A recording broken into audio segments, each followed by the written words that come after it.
indivíduos. Jasmina Alce. Eu sei o que dizem. Estão esmiuçando minha história. Parte das críticas são racionais. Por exemplo, a falta de evidências para corroborar. Não ligo para isso. Afinal, estou dizendo a verdade, e uma abordagem racional não fere a verdade. Mas quando dizem que o que eu presenciei foi uma história típica de conversão, e que isso a torna suspeita. Se o que eu vi lembra as pessoas de registros históricos, isso não deveria dizer algo sobre essas experiências. Jasmina Alce, entrevista para o Federal Times, 3302. Jasmina Alce, ex-política, foi presidente da Federação de 3300 a 3301. Agora, trabalha como ativista da paz e conselheira próxima do primeiro-ministro da Aliança, Edmond Mahone. Alce afirma que a profunda transformação de suas opiniões é o resultado de uma experiência visionária em que ela comunicou-se com formas de vida benignas não humanas, um episódio que teria supostamente ocorrido em 3301 após a destruição de sua nave, a Starship One. Antes do desaparecimento da Starship One, a presidência de Alce não era popular entre os cidadãos federais. Os impostos foram elevados várias vezes, e suas intervenções militares eram consideradas violentas. Uma campanha para banir o narcótico Onioned teve um desfecho infeliz quando as plantações foram bombardeadas, resultando em danos colaterais. Durante a rebelião de Lu, Alce deu ordem para disparar contra um comboio civil por acreditar que um líder rebelde estava em uma das naves. Vários dos principais comandantes da Marinha Federal perderam a fé em Alce e transferiram sua lealdade para o então líder da oposição, Zachary Hudson. Hudson conduziu uma votação de remoção do governo de Alce logo após o desaparecimento da nave Starship One e teve uma vitória esmagadora. Embora Alce tenha sido encontrada viva posteriormente, a deriva em uma cápsula de escape. Indicações de que ela fosse restaurada com o presidente não tiveram apoio. Talvez seja surpreendente, mas o relato de Alce sobre suas experiências recebeu um grau elevado de aceitação entre a comunidade galáctica, mas mesmo quem aceita a sua descrição do encontro com entidades não humanas suspeita que a história tenha mais elementos do que o público conhece. Os céticos afirmam que o evento apresenta muitas perguntas sem resposta, como o que precisamente aconteceu a Starship One, além de oferecer a Alce uma saída conveniente demais para sua problemática carreira presidencial. Os críticos mais ferrenhos de Alce a condenam como uma traidora e desertora que já conspirava com Edmond Mahone desde antes de deixar a federação, e que encenou a catástrofe da Starship One como uma forma elaborada de fugir para a aliança levando os segredos vitais da federação consigo. Originalmente, Alce respondia a essas teorias enfatizando sua incompatibilidade com seu comportamento, citando seus esforços para estabelecer centros de refugiados para vítimas de conflitos e sua condenação pública da Guerra Fria Federal Imperial. Mais recentemente ela apenas ri.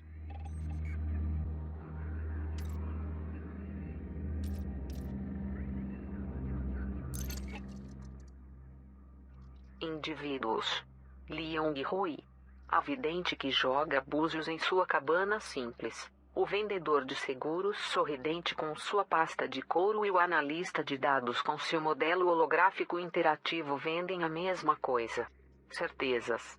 Um dos paradoxos da existência humana é que desejamos a liberdade para sermos espontâneos, pensando ser essencial à nossa natureza, enquanto buscamos constantemente a segurança de que nada inesperado venha a acontecer. Nos orgulhamos por acreditar que estamos isentos das regras de modelagem que governam o resto do universo. Introdução de Tornando-se o Relojoeiro, tese de mestrado de Li Yong-hui sobre a relutância natural dos humanos a aceitar a previsibilidade comportamental. Li Yong-hui é o diretor operacional da Sirius Corporation e sua subsidiária governamental, a Sirius Gov. Como vários outros membros da dinastia Li, Yong-hui chegou ao mundo corporativo com um histórico acadêmico, tendo obtido doutorados em vários campos e especializando-se em extrapolar potenciais situações futuras a partir de dados limitados. Embora seja em muitos aspectos inovador, Jung-Hu incorpora o arquétipo de um executivo saudável e enérgico, não apresentando muita da excentricidade que tradicionalmente caracteriza os visionários. Boa parte de sua popularidade é atribuída à sua serenidade natural e sua convencionalidade externa. Aqueles que trabalharam junto dele o descrevem como alguém que irradia autoconfiança e dá a impressão de que tudo está completamente sob controle. Jung-Hu trouxe uma sensação semelhante de constância a Sirius Gove, dando aos cidadãos sob seu governo a impressão de que podem confiar no seu governo para fazer a coisa certa, uma conquista rara para qualquer administração. Jung-Hu já afirmou repetidamente que não acredita no conceito do caos, afirmando que, enquanto a ordem é objetiva, o caos é subjetivo. Como a existência é fundamentalmente significativa, qualquer aparência de discordância só pode ser o resultado da falha do próprio observador em discernir o significado subjacente. Embora alguns confundam as opiniões de Jung-Hu como uma forma de misticismo, ele é um materialista convicto. Ele atribui seu sucesso na economia à sua insistência em ver o universo, especialmente seu componente humano, em termos claros e não sentimentais. Todo o comportamento humano, acredita, pode ser reduzido a fatores simples e quantificáveis, predicados em um iluminado interesse próprio. Essa abordagem, além de ser louvavelmente racional, permite um governo verdadeiramente imparcial.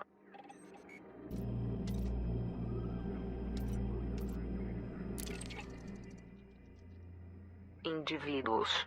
Pranavantal. Se meus ancestrais pudessem me ver hoje, aprovariam o que eu fiz? Duvido.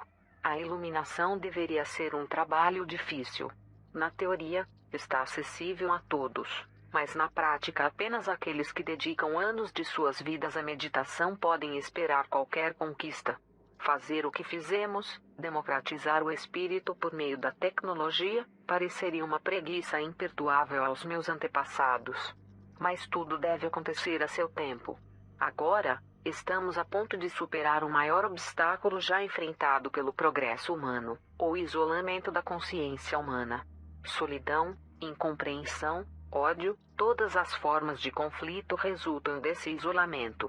Mas nossa tecnologia permite-nos realmente enxergar o mundo pelos olhos dos outros. Podemos finalmente atingir o que os místicos e sábios passaram séculos buscando e romper a fortaleza do ego individual. Pranavantal.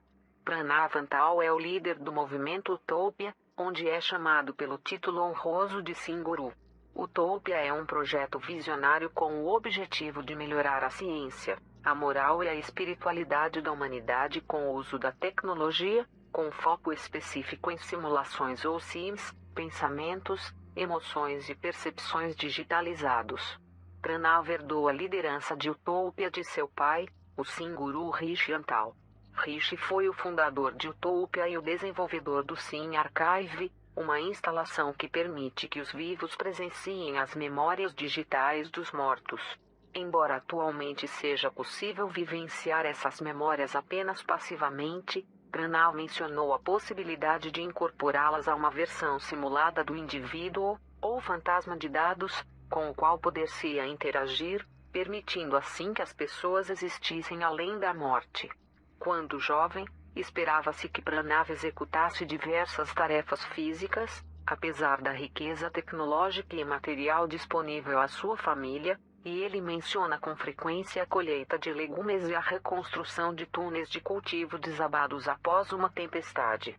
Na época, ele não via as tarefas com bons olhos, mas desde que acessou as memórias de seu falecido pai, ele entende que o trabalho lhe deu uma compreensão de como os pobres enfrentam a vida, além de lembrá-lo de que a humanidade depende do mundo material e não deve desprezá-lo. Pranav é considerado mais voltado ao comércio do que seu pai Asceta, levando seus críticos a condená-lo como um plutocrata com interesse apenas superficial nos ideais de Utopia.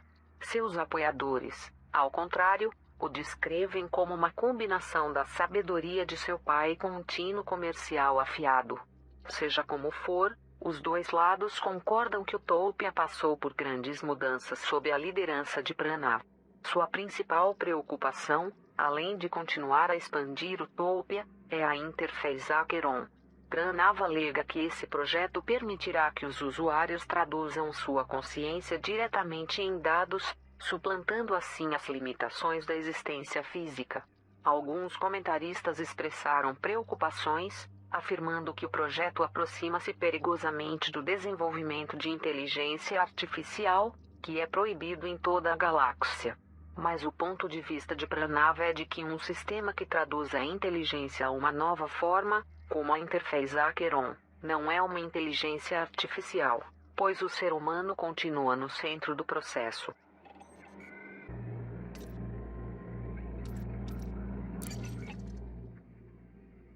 Indivíduos. Yuri Grom. Temos retratos de todos os outros líderes para acompanhar os artigos, resta apenas Grom. Não faço ideia do que esperar. O homem é mais do que um mito. Marcos e eu sentamos no saguão, bebendo um chá com um gosto sutil de pólvora e canela. Surge a decisão. Grom não deseja ser fotografado no trono ilustrativo que havíamos imaginado. Ele ficará na frente da escotilha da estação, com a ID Prime flutuando no espaço atrás dele. As câmeras estão prontas. Já faz uma hora que estão prontas.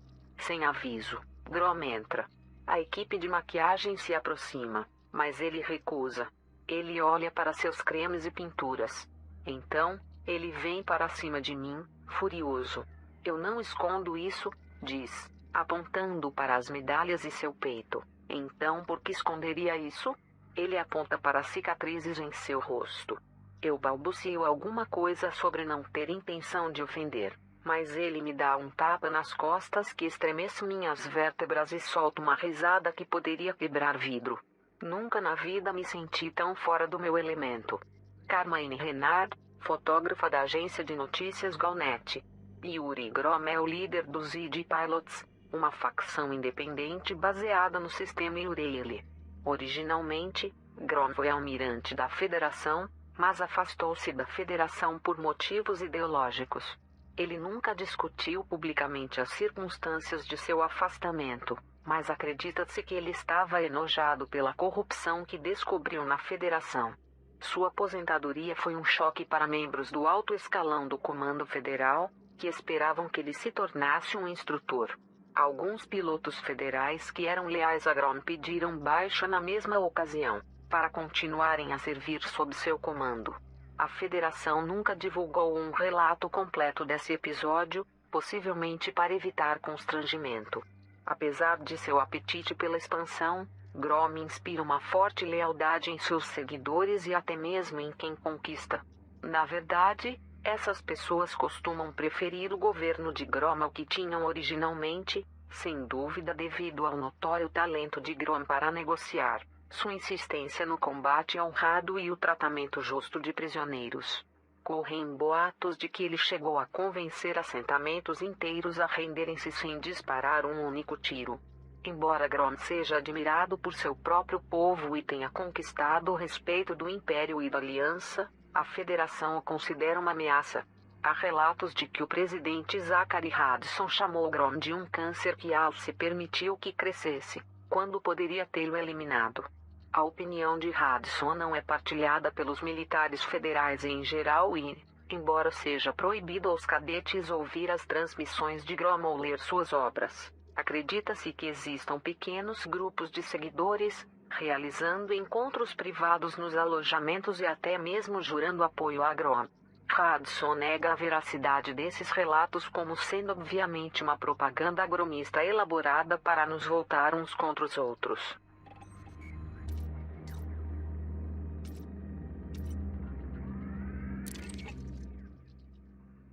Indivíduos. Zachary Hudson. A verdade é que não se pode fugir das adversidades. É preciso levantar e enfrentá-las. É assim que você se torna mais forte. É assim que você aprende. Talvez você passe fome por 1 ou 2 dias. Talvez seus filhos tenham os rostos sujos e as roupas poídas. Se isso for o necessário para que você saia em busca de trabalho, que seja. Não vou insultá-lo, tendo pena de você, porque sei que você pode fazer mais. E você também sabe disso. Não sou um monstro, apesar do que pensam os liberais. Eu acredito em ajuda do governo, mas acredito que ela deve ser reservada para momentos de crise real, e ser pobre não é uma crise. As pessoas podem fazer coisas notáveis quando têm a motivação certa, e essa motivação é algo que nenhum dinheiro do governo pode fornecer. Sem ela, ainda estaríamos na Terra, lutando por qualquer migalha de espaço para viver que o governo nos desse. Tem uma frase emoldurada na parede. É algo que meu pai costumava me dizer. Quando eu fiquei mais velho, descobri que era de alguém chamado Nuremberg, que viveu há alguns milhares de anos. Diz: alguns raios divinos escapam da alma na adversidade, como faíscas escapam da pederneira em uso. Reflita sobre isso. Leve o tempo que for preciso. Zachary Hudson, entrevista ao Federal Times, 3293. Zachary Hudson é o presidente da federação, após vencer um voto pela remoção de sua antecessora, Jasmina Alce, em junho de 3301. Politicamente, Hudson é um republicano e um falcão, sem medo de explorar soluções militares para os problemas. Os pais de Hudson eram comerciantes itinerantes que viviam em sua nave cargueira. Desde jovem, Hudson era encarregado de responsabilidades. Ele costumava ficar responsável por seus 5 irmãos menores enquanto seus pais saíam para negociar, e já mencionou que passava várias horas vigiando a carga sem nenhuma companhia, além de um rifle caso os saqueadores tentassem roubá-la. O jovem Hudson era grande admirador dos militares, e quando tinha idade suficiente para começar a negociar por conta própria, fazia questão de oferecer um desconto em comida e bebidas para os pilotos. Considerando-se o padrão das refeições servidas nos alojamentos e os baixos salários dos soldados, esse detalhe era bem recebido. Quando os tempos eram particularmente difíceis e não havia dinheiro para investir no estoque, a família Hudson pousava em planetas semelhantes à Terra para caçar animais, que limpavam e vendiam sozinhos.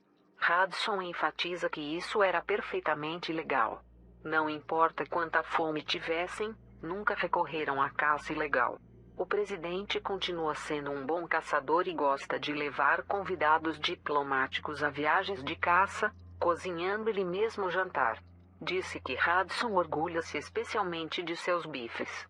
A entrada de Hudson na política foi marcada pela sensação crescente de que o governo federal e seus impostos elevados estavam dificultando a subsistência dos comerciantes e recompensando aqueles que não queriam trabalhar. Quando entraves burocráticos impediram que a família docasse por 24 horas, resultando na perda de toda uma carga de produtos perecíveis, Hudson decidiu fazer algo a respeito. Hudson nunca serviu ao exército, mas costuma ser considerado um de nós pelo Comando Naval da Federação. Seu velho amigo, Lucas Vincent, é hoje um almirante da frota, e os dois têm uma relação profissional próxima. Hudson ofereceu um apoio considerável ao exército, investindo em melhorias nas instalações de treinamento, reduzindo impostos dos estaleiros e cultivando um respeito público pelas Forças Armadas.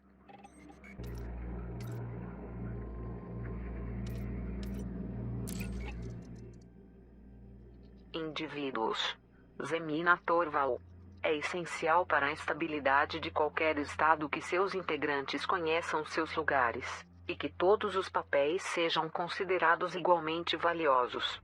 Condenar um escravo apenas por ser um escravo é o cúmulo da estupidez.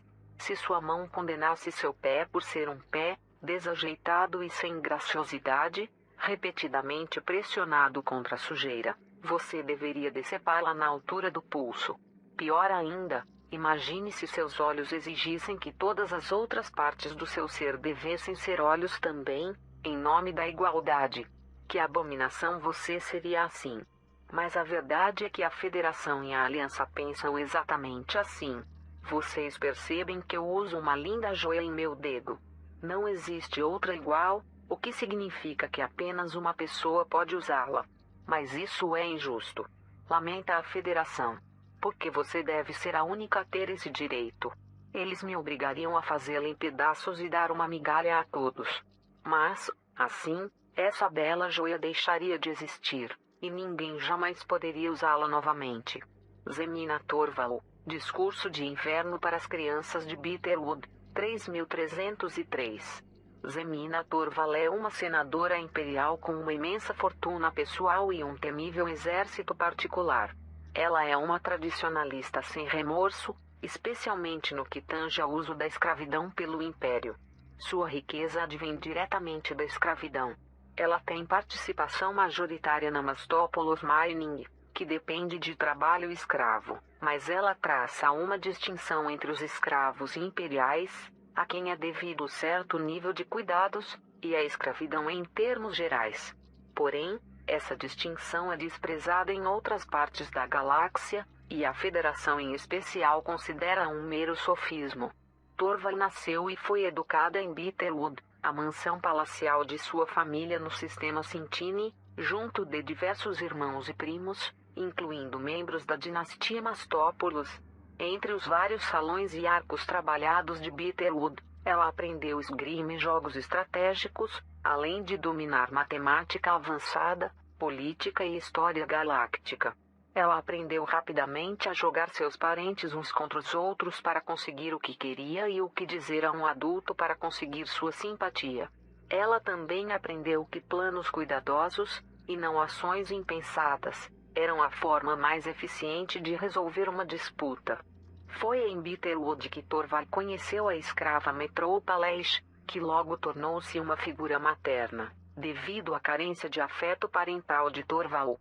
Comentaristas sugerem que a relação de Torvalds com Leish é o alicerce da defesa passional que a senadora faz da escravidão imperial. Os principais interesses de Torvalds são a indústria e a educação. Além de patrocinar escolas em todo o espaço imperial, ela mantém uma academia particular em Bitterwood para as crianças mais promissoras do Império. O processo de seleção é rigoroso, mas meritocrático, com a escolha dos candidatos com base na capacidade e não em antecedentes. Até escravos imperiais podem candidatar-se, embora não possam se matricular enquanto ainda são escravos. Então é possível haver acordos para comprar a liberdade de um candidato. Todos os anos, uma nova leva das crianças de Bitterwood e Torvalds chegam ao Império para assumir posições de liderança no exército e na indústria.